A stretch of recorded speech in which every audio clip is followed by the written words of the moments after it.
Welcome back to Coaching for Impact. My name is Newton Siele, co-host. Nadine Ocheng right here. I was a bit lost wondering about this new day. And I know because, last week was Valentine's. I'm really worried. It's interesting because today's topic is also one that, we were just laughing about it before, and we've sort of captioned it as lost in love. I was seeing the headlines, and they were talking about news.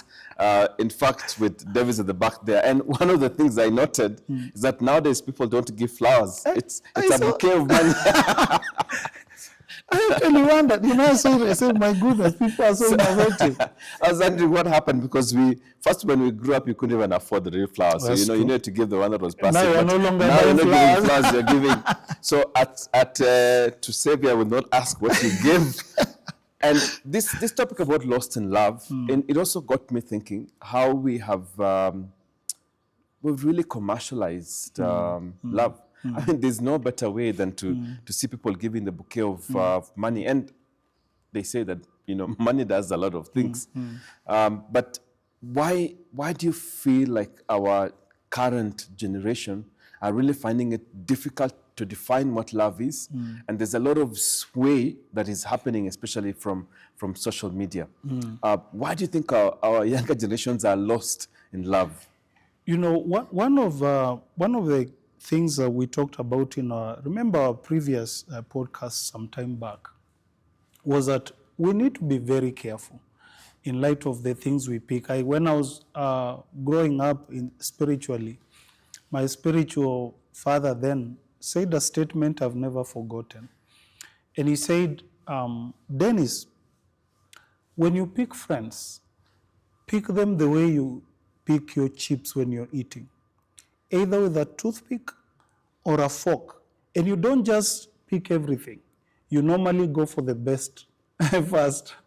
So you pick out what's good first. And I've never forgotten that because it set me on a path of realizing that in life you don't just grab everything that comes your way. The problem we have with the generations, Newton, that are coming after us, I don't think they take time to process the things they actually get involved in. I think because they like quick things and things that happen quickly.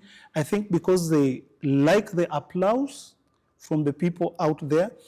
And society normally nowadays, I was telling someone we were discussing and saying the villains are now the heroes in the societies that are coming after us. It's a very dangerous trend. You see, when people commercialize love, when love becomes an issue about money, then it's no longer love. And you realize many of the ills that are actually happening in our society now then comes from that, Newton. And I think people fail to understand that. If I purchase love from you, then I must get value for my money. And people fail to understand that because the least we do, we go to the shops, we buy stuff. And if you're played by the shopkeeper, you know how incensed you become, Newton. It's a transaction. Yes, it's a transaction. So you expect that you'll be given back the worth for your money, whether it's 5 shillings, name it. Now, if this is a trend you're taking love towards, then it basically means that our society is opening a door to more homicides, what we see around. Because if I paid for this, I must get it, and that's the danger with that. It's a bouquet of 1,000 It's shillings. a book. Actually, it was 100. I saw 150,000 shillings. It's a bouquet. Now you can imagine if that person doesn't get what his feeling should come back. At the risk of not being stoned by those who especially love not the flowers or the bouquet of money, but when you talk about being lost in love, my take is that let's just call it a commercial transaction. Yeah. Don't call it love. Yes, don't call it Valentine's. Because there's a disconnect. Say that you're paying me and I'm getting that bouquet of money. But when we call it love, there's a different expectation. And I'm so happy to be here with you, Pastor Dennis, because I also want to take a different tangent. And maybe if you could just help our audience, what does God really define love to be? What was the expectation when you're told that, and there's a huge, in fact, the biggest law that, we are taught, and I think also it's in the book of in the book of Mark is, it's on love. What is love supposed to be? Why are we lost from that definition that we've always known to be? if I talk about love, you know, it can be in different categories. I know there is filial according to the Greek philosophers and how they define love. But today, I'm sure we are talking about love in terms of how we relate with those people we are thinking are special to us. Yes. In this particular love, my thought would be the right definition is, from now the scriptures, is that scripture defines love as a choice, not an emotion. Now, so when you go back to the scripture of love, that's 1 Corinthians chapter number 13, I believe. When you go back to Galatians chapter number 5, when you're talking about the Spirit, the fruit of the Spirit, this is actually what the Bible defines as love, that love is a choice. And that choice that God himself chose you, Newton, and sacrificed everything. He gave everything for the choice he picked. Now, you talked about, in light of being identifying the markers and the things that identify what a person you should love. And I think the scripture gives you that definition. And that definition means your neighbor, you should love your neighbor as yourself. It means that you should also sacrifice towards these people, because when love becomes a choice, it becomes sacrificial. But once love is commercialized, it is what money can buy. It's transactional, as you said. Yeah. And I think the biggest challenge maybe, and I know we've just come out of Valentine's, is that we also face a tremendous influence that social media has. And so, as you're saying, it's in the headlines. I mean, everybody is doing something. I saw this clip of a guy in a motorbike with a very big arc of of the heart with roses all over. And I'm thinking, if you are the neighbor and your neighbor is doing that for the wife or for the girlfriend, you're in real trouble, you know. And so you it's like thrown at you and you can't escape it. Why should our younger people not judge themselves by what somebody else is doing? And by the way, and I want to put a sort of a disclaimer there. Yes. We are not trying to justify people who do nothing. Yes, you know, and maybe that's what you also need to be able to explain. It's just that whatever is within your capability and really is affection, it should be shown. But you don't want to be in this situation where the love is artificial, as you said. It's based on what other people are doing, or it's based on an expectation, meaning it's a commercial agreement. What would you advise the people that they feel like they have nothing and yet they don't want to be influenced, you know, as I said, from social media? Because as you said, it can really become a case of homicide or, you know, other bad things. Yeah. There's a book, 5 Languages of Love. I think someone can go. So many people express love differently. But at the bottom of it all, Newton, I tend to believe that love and relationships is pegged on the commitment of hearts, other than what we do. If my heart is committed towards you, Newton, it doesn't matter what the neighbor is doing for the wife. It doesn't matter what the other person has not done. Or they did. Yes, or they did. It becomes something that literally, because I'm committed to you and because you are my choice, I then understand you are also your limbs, because I love you. Unless you didn't love me from the word go, or unless we got in it commercially, as you are saying, then because things have changed now, there's a change in my commitment. But Newton, unless, for those who are listening to us, make sure that indeed, if you are choosing a partner to love, make sure that this partner has values that basically speak into your values and make you be the best of you. And I think at the bottom line of love, Newton, is that you make that the other person be at their best, bring out their best. For me, I would say that is the bottom line on love. In any case, Pasi, because you officiate on weddings, we usually do the vows, and the vow states that you commit to love the person in richer for poor, for sickness, so either a real bouquet or a real bouquet, in sickness or in health. Yes. And when you talk about people being lost in love, also, I think they miss out the opportunity to realize that it's almost like a rehearsal, because if in that relationship, whether you're just dating or whatever it is, then you should be able to see that demonstration. You know, people get lost because of unrealistic expectations. Very true.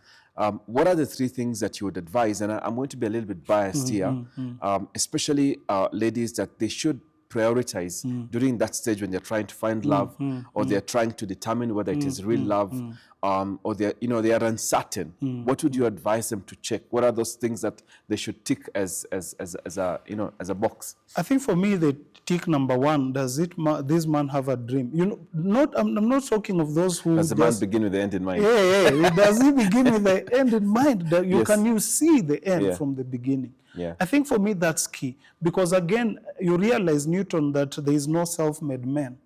That everyone on this earth has had to be molded and be shaped into a certain direction over time to be what they are. So if this person has an end in mind, number two, are they people who keep their word? Because Newton, I can come with very sweet stories. I can give a number of stories of how I'm doing a business deal. There are these people who there is always a deal that has never been tied down. There is a new deal tomorrow. You meet them. There's another. I don't know how is the word You're getting. So are they people who are faithful, trustworthy? Do they first of all trust themselves?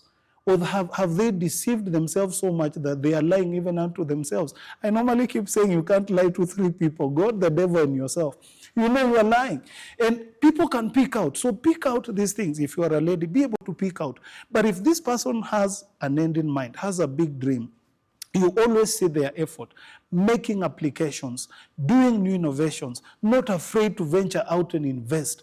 Newton, all these are markers of these people. Do they commit to the time they say they are coming? Because unless you want to marry a person who will be at work till midnight, you also want to have someone who's balanced in life. Balanced. Yeah, check out these things. And these are there definitely, you can see. If he's not a family man, he's a man who thinks no children should stay at home with their mother.